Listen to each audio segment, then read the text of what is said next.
நலாஸ் நாட்டு சர்க்கரை நலமுடன் வாழ நலாஸ் இந்தியாவிலேயே நாட்டு சர்க்கரைக்கு ISI முத்திரை மற்றும் அக்மார்க் அங்கீகாரம் பெற்ற ஒரே நிறுவனம். தொடர்புக்கு 9047045000.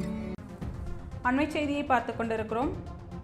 திருச்சி மாவட்டம் துறையூரில் அதிமுக பொதுச் செயலாளர் எடப்பாடி பழனிசாமி பிரச்சாரம் செய்த போது வந்த ஆம்புலன்ஸை அதிமுக தொண்டர்கள் மறித்ததால் பரபரப்பு ஏற்பட்டது. மக்களை காப்போம், தமிழகத்தை மீட்போம் என்ற பெயரில் எடப்பாடி பழனிசாமி தமிழகம் முழுவதும் சுற்றுப்பயணம் மேற்கொண்டு வருகிறார்.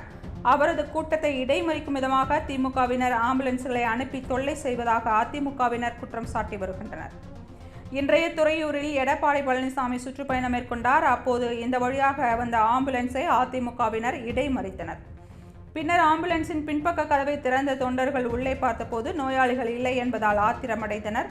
இதையடுத்து அவர்கள் ஓட்டுநரை தாக்க முயன்றனர். அருகில் இருந்த போலீசார் அதிமுகவினரை விலக்கி ஆம்புலன்ஸ் செல்வதற்கு வழிவகையை ஏற்படுத்தி கொடுத்தனர். இந்நிலையில் ஆம்புலன்ஸ் ஓட்டுநரும் உதவியாளரும் மருத்துவமனையில் சிகிச்சைக்காக அனுமதிக்கப்பட்டுள்ளனர். இந்த சம்பவத்தால் துறையூர் பகுதியில் பரபரப்பு ஏற்பட்டது. அதிமுகவினர் மீது துறையூர் காவல் நிலையத்தில் வழக்கு பதிவு செய்யப்பட்டது.